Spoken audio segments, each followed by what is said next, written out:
సాధారణంగా బయటకొచ్చాక కొంతమంది నయీంతో సంబంధాలు పెట్టుకొని సెపరేట్ గ్యాంగ్‌గా తయారయ్యారు.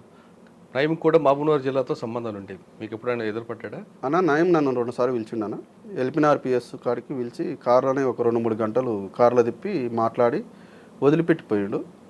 సీతారాం సీఐకి చెప్పుకొని బతికిలానే నేను నాకిట్లా భయపట్టిస్తుంటాడు ఏస్తుండు ఏమన్నాడు కూర్చోపెట్టి కార్‌లో? ఇక మీ తమ్ముడు దళంలో ఉండు అది ఉండు తీసుకురా లేకుంటే నువ్వు నిన్ను చంపుతా అది చేసి ఇది చేస్తా అని భయపట్టించిండు.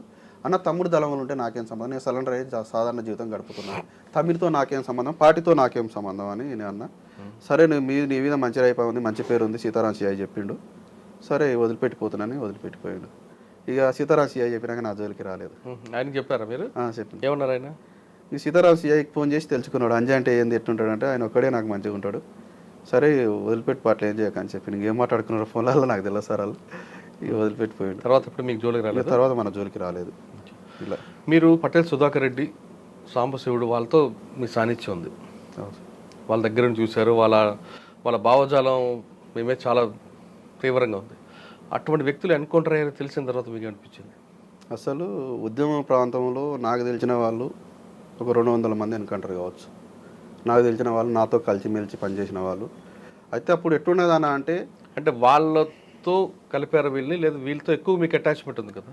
నాకు అంటే ఇక బాధ ఉంటుంది. ఏం చేస్తామంటే ఉద్యమంలో పోయినప్పుడు ఇక ప్రజల కోసం పోరాటం చేసినప్పుడు శత్రువులు వచ్చినప్పుడు వాళ్ళన్న వస్తారు మనం వస్తాం. ఇక అనివార్య కారణాలు ఇక అది జనరల్గా జరుగుతున్న నిత్యం ఎన్కౌంటర్లు జరుగుతున్న సందర్భాలు కానీ ఇక మంచి మంచి నాయకులు విప్లవ నాయకులు చచ్చిపోయారు అనే అంత బాధ ఉంటుంది. అది బాధ కలుగుతుంది. కలిసి ఉండగా సుదీర్ఘకాలంగా 2-3 సంవత్సరాలు కలిసి ఉన్నాం, తిన్నాం, ఒక తరగతి తిన్నాం, కలిసి చేసినాం, పోరాటాలలో అనేకమైన సమస్యలలో పాల్పంచుకున్నాం, అలా నోటిగుంట మాటలు విన్నాం, చేతనాంతం చేసారు మమ్మలను, అవన్నీ ఉంటాయి బాధలు. కానీ ఇంకా బాధలు ఉంటే ఏం చేస్తాం, ఇంకా మావోయిస్ట్ ఉద్యమాలు కామన్. ఇక ఆ ఎన్కౌంటర్లో ప్రజల సమస్యల గురించి పోరాడినప్పుడు ఇక జనరల్గా ఇక గవర్నమెంట్ అనేది పోలీసులు దిస్తే పోలీసులు మన ఇంటికి వస్తారు, మన దావాలి, అలా ఎప్పుడోసారి వస్తారు. రెగ్యులర్ అయితే దావం, రెగ్యులర్ అయితే ఎన్కౌంటర్ కాదు, అట్లుంటుందండి.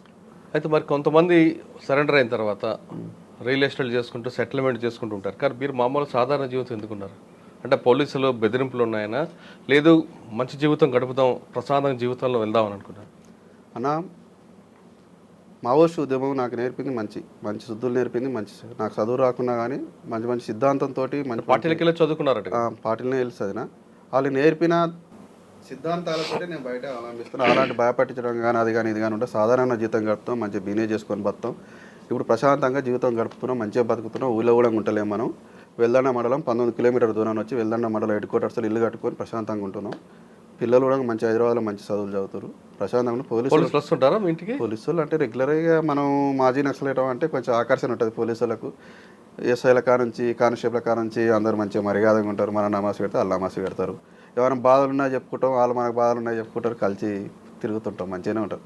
పోలీస్ డిపార్ట్మెంట్తో వేధింపులు లేవు. సీతారాం సిఐ మా ఏరియాకి ఎప్పుడైతే వచ్చిండో కలకత్తా సిఐగా ఆ డేట్ తెలియదు, కానీ సీతారాం సిఐ కిషన్ సార్ ఇప్పుడు డిఎస్పీ. అవును, ఇప్పుడు సీతారాం సిఐ కూడా ఇప్పుడు ఎస్పీ అయినంట, తెలియదు ఎక్కడ ఉండవు, జనగామలో ఉన్నారు. వీళ్ళిద్దరు వచ్చినాక మాకు బాధలు అనేది పోయినాయి. కలకుర్తి ఏరియాలో మొత్తం పూర్తిగా బాధలు, మాజీ నక్సలేటకు ఉన్న బాధలన్నీ తొలగిపోయినాయి. పోలీసులు హింసించడం అనేది లేదు. ఓకే, వీళ్ళు ఇద్దరు వచ్చినాక సాధారణ జీవితం ఏమున్నా ఏం కావాలన్నా మా కాడికి రాండి, గవర్నమెంట్తో మేము కొట్లాడి ఏదైనా మీకు చేపిస్తాం అనే దాంతో నమ్మకం అనేది మాకు కల్పించారు.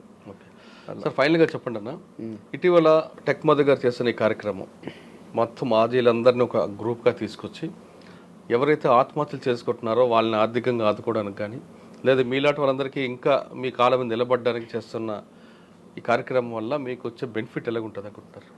ఈ కార్యక్రమం మంచి జరుగుతుంది అనుకుంటారా, చెడు జరుగుతుంది అనుకుంటారా? కొంతమంది మాత్రం ఈ కార్యక్రమం మాజీలందరికీ తీసుకొచ్చి ఏదో కొత్త రకంగా దందా చేయబడుతున్నారు అనే విమర్శలు చేసే వరకు ఇచ్చే సమాధానం ఏంటి? ఒకటి ఏందన్నా అంటే కాంగ్రెస్ గవర్నమెంట్ టీడీపీ గవర్నమెంట్ ఉన్నప్పుడు ఏ కొత్త సీఐ వచ్చినా కొత్త ఎస్ఐ వచ్చినా ముందు మాజీలను ఏ గ్రామాలు ఉన్నారో మాజీలను పిలిచి మీటింగ్ చేసేవాళ్ళు. మీకు గవర్నమెంట్ నుంచి రివార్డు వచ్చిందా, మీకు ఏమైనా ట్రాక్టర్లు వచ్చినాయా, మీకు ఏమైనా ప్లాట్లు వచ్చినాయా, ఏమైనా ల్యాండ్ వచ్చినాయా, రాకుంటే చెప్పండి మీ ఎస్పీకి రిపోర్ట్ చేస్తాం, రాండి మీ ఎస్పీతో మాట్లాడతాం అనే దాంతో తీసుకుపోయి ఎస్పీతో మాట్లాడిపించేది మమ్మల్ని. టీఆర్ఎస్ గవర్నమెంట్ వచ్చినాక 10 సంవత్సరాలు మాజీలను పట్టించుకునే సందర్భాలు లేవి. పూర్తిగా మాజీలో మర్చిపోయి ఇప్పుడు వచ్చిన ఎస్ఐలు కానీ సిఐలు కానీ మాజీలు ఎవరు అనేది తెలియదు వాళ్ళకి. మాజీలు అంటే ఎవరు అని తెలుసు, పక్క కానిస్టేబుల్ మాజీలు అంటే ఏందని తెలుసుకుంటారు. అసలు స్థితికి వచ్చింది. అందులో భాగంగానే మేమైంది ఇప్పుడు మదన్ అనేది మాకు లింకులోకి వచ్చిండు. ఏక్ నయా భరోసా అనే దాంతో ఒకటి కల్పించిండు. అన్ని జిల్లాలకు పాకిపోతుంది. ఇప్పుడు అనుకున్నట్టు కూడా కాంగ్రెస్ గవర్నమెంట్ వచ్చింది. గతంలో కూడా మనకు అనేకమైన సహకరించింది కాంగ్రెస్ గవర్నమెంట్. ఇళ్ళు కానీ, ప్లాట్లు కానీ, ఈ రివార్డ్స్ కానీ, ఆటోలు, ట్రాక్టర్లు ఇచ్చింది. ఇప్పుడు కూడా అదే ఈ ఏక్ నయా భరోసా అనేది మదన్న మంచిగా చేస్తున్న మంచి కార్యక్రమం. అది గవర్నమెంట్ మాకు సహకరిస్తే మంచిగా ముందుకు పోతాం. అన్ని జిల్లాల నక్సలేటకు అనేది ఒక భరోసా, మాజీ నక్సలేటకు భరోసా అనేది కలిగింది. అది అందరూ కూడా సభ్యతాలు తీసుకుంటున్నారు మొత్తం. అది ఎక్కడెక్కడ స్థాపిస్తాడో మదన్న, మేము అందరం కూడా మదన్నకు కృతజ్ఞతలు చెప్తున్నాం. అందరం కూడా సహకరిస్తాం ఆయనకు.